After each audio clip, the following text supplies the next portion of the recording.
So at what point is a celebration that is associated with violence just too much? In my New York Times editorial, No Courage, No Peace in Brooklyn, the main claim is that Mayor Bill de Blasio needs to wake up and shut down the carnage of Juve, the overnight ritual of music, dancing, shootings, and stabbings that precede each year's West Indian American Day parade. It is a claim of policy, and it is one that I disagree with. I believe this because the article, first of all, uses very emotional language to address the issue. It also fails to compare this with similar festivals around the country that have similar levels of violence. And then thirdly, that this proposal may actually be an infringement of our right to free speech and free assembly. So jumping right into this, uses a very emotional response. So Daniel Taylor, author of Didn't Our Hearts Burn Within Us? The Use and Abuse of Emotion in Storytelling, talks about how cliché and manipulation are major abuses in storytelling.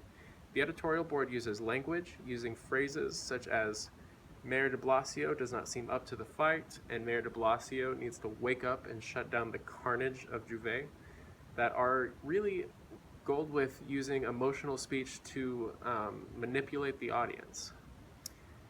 In fact, on dictionary.com, the definition of carnage is the slaughter of a great number of people, as in battle, butchery, or massacre. You will see that from the numbers, this is just not the case. I think it is also very important to compare this violence with violence in similar events. Mardi Gras has a long history of violence as well. According to The Advocate, Louisiana's leading news source, the number of murders and injuries during Mardi Gras has ranged from 2 to 7 during many years. Juve has had very similar numbers. In fact, efforts to decrease violence in Mardi Gras have resulted in decreasing the arrest rates. Brooklyn police may actually be able to learn something from New Orleans police. And you will notice that there has been no push to shut down Mardi Gras. So thirdly, this freedom of assembly, one of our most cherished aspects of our democracy, our very First Amendment. So would it even be lawful to shut down this event? In the article, Forgotten Freedom of Assembly, John Inazu says that the First Amendment guarantees the freedom of press, freedom of religion, freedom of assembly, and freedom of speech, and has enabled us to build the most successful democracy in the world. He proposes that freedom of assembly may be possibly the most important of these four, since the other three will depend on people collaborating with. Freedom of religion, freedom of press, and freedom of speech all have to include other people to talk with.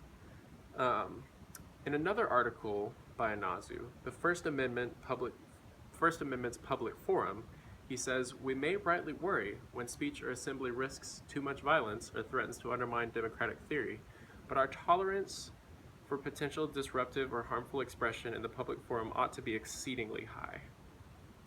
In the New York Times editorial, the writer calls for the mayor to ban the event. This could actually be a call to an unconstitutional action. While events of this size can be required to have a permit, cities cannot legally grant a permit to one group while denying a permit to another, similar group. And in other words, to be able to ban this event, he would have to ban all similar parades and festivals. So in conclusion, the main claim of the New York Times editorial is that Mayor Bill de Blasio needs to wake up and shut down this carnage of Juve. And this is a claim of policy, one with which I disagree with. I believe this because the article, first of all, uses very inappropriate emotional tactics to address the issue. It also fails to compare similar festivals around the country that have similar levels of violence. And this proposal may actually be a violation of our freedom of assembly. So in this country, we have the right to assemble as long as our intentions are peaceful.